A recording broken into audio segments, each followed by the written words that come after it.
Good morning, YouTubers and you sidewinders out there. I want to talk about gun owners and their thought process of what matters to them only in their state or what they're into, whether it's hunting, competition shooting, your everyday carry and go to range type of person, and then the fourth category is just a gun owner that does not carry beyond his home. That means he doesn't go to the range, he doesn't carry, he doesn't hunt, he doesn't competition shoot. He just stays home and wants a gun for his house. That's it. That's all he cares about. That's his gun ownership.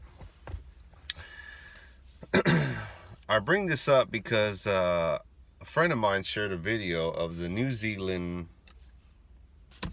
whatever person she is, I have no idea. Prime Minister, spokesperson, president, I don't know. But there's a video circulating that they're going to ban any type of assault type of rifles, any high capacity rifles or magazines, any type of firearm that could be turned into a semi-automatic. So I guess what you're going to have is bolt action and shotguns primarily. Because when you say semi-automatic, that applies to pistols too. So I don't know the whole details on that subject, but it's pretty radical. It's pretty prompt action for a country to just make a decision like that across the board, and it's actually kind of scary because to me that's like a dictatorship. You're basically laying the law down for everybody for one person who made a horrible, stupid decision to go up to into a mosque and shoot up a lot of people. I've seen that video, like many of you out there, and it's not one to say to go look at and see people just get mauled down like that.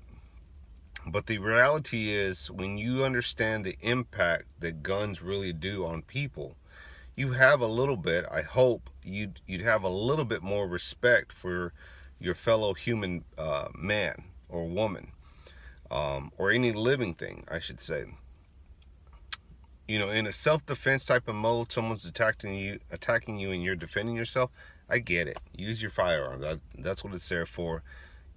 You still have to make good judgment because there's still consequences to your actions. Just like any person out there, any police officer, you use your firearm, you're going to have to answer for it.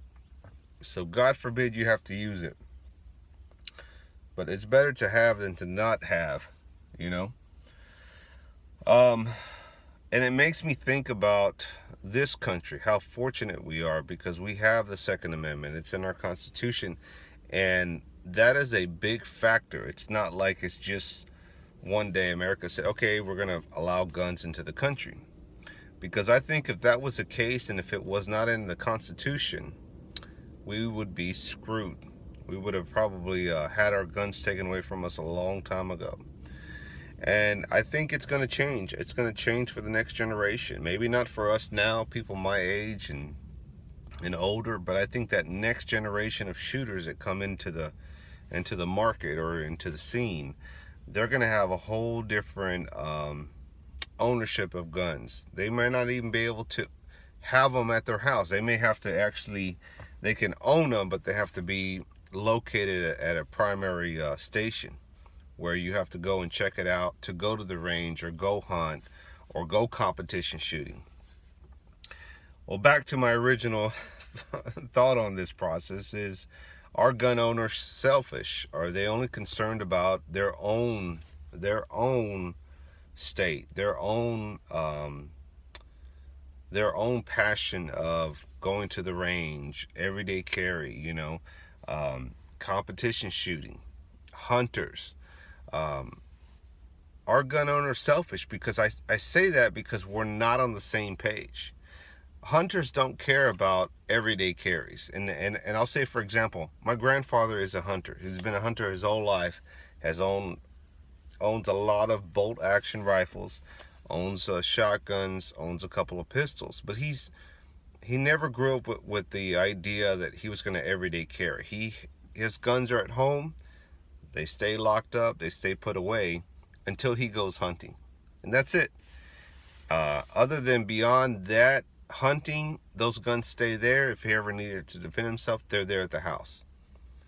He doesn't go to the range, right? He doesn't carry. He doesn't competition shoot. In his mind, it doesn't even cross his mind. Not that he hates the sport of competition shooting or, everyday carry. It doesn't even cross his mind. Like, it doesn't faze him. He has no dog in that fight. Competition shooters, there's quite a few of you out there. You probably don't care about the hunter because you don't hunt. You're like, I could care less if they make hunting all year long, or if they shorten it, or if they only allow the hunter to have 3 bullets and that's it. Low capacity. I don't care, right? Everyday shooters, everyday range shooters, I should say, everyday carry. You probably don't care about competition shooting. You probably don't care about hunting, because you do neither one. I could care less. I don't have a dog in that fight, you're probably saying. I know plenty of you guys out there that fall in that category. That would be me. Do I care about the gun ownership of those other categories? Sure I do. That's not everybody out there. And that's the point I'm trying to make, is that we are not united as far as a gun community. The gun community is not united. We don't care about our fellow gun owner, our 2A brothers and sisters out there. In some aspect, I think we are, but in a lot of ways, it's like, I don't care about South Carolina or Arizona or North Dakota. I don't live there. I could care less what those laws are. And the problem is that while we all live in America, right, the 50 states that make up America, and we all fall under the Constitution, we all don't have the same rights, and that's the fact. We don't. There's certain laws that apply to everybody, right? Everybody's due a fair trial. Everybody's due the First Amendment, freedom of speech. Everybody owns that. But not everybody can exercise the Second Amendment. You can't go to New York or New York State and have the same rights as South Carolina. You can't go to California and have the same rights as Texas or Arizona. They are not equal states. They're not equal states in the sense that population, gun ownership, gun rights, etc. So what is the solution out there? Do we designate states and say, hey, if you love guns, we're going to split the country up. 25 non-gun states, 25 gun states. And we're going to designate based on population, the region of the land, and the idea that people that move to these states want to be part of the 2A community. They're in favor of guns. They have no problem with that. Are we going to start segregating this country just so that we can keep the 2A right? And I don't think that's a far-fetched idea. I know some of you probably think, no, it's America. We should be able to go. I agree. But we're not living in those times. And it makes me think about back to segregation of blacks and whites. And I feel like that's what we're going to come to as far as related to guns, gun issues. In order for us to keep our rights, are we going to have to separate ourselves from the non-gun owners out there?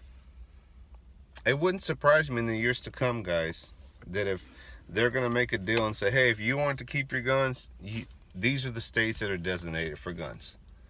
I know a lot of you guys have families and roots in other states where it's not really a gun-friendly or a gun-populated state.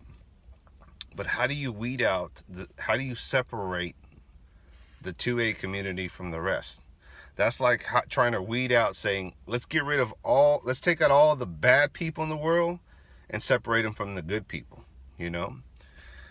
I'll do another video here soon, but this is the first one, and I'm going to talk about other cultures. So have a good one. Right out.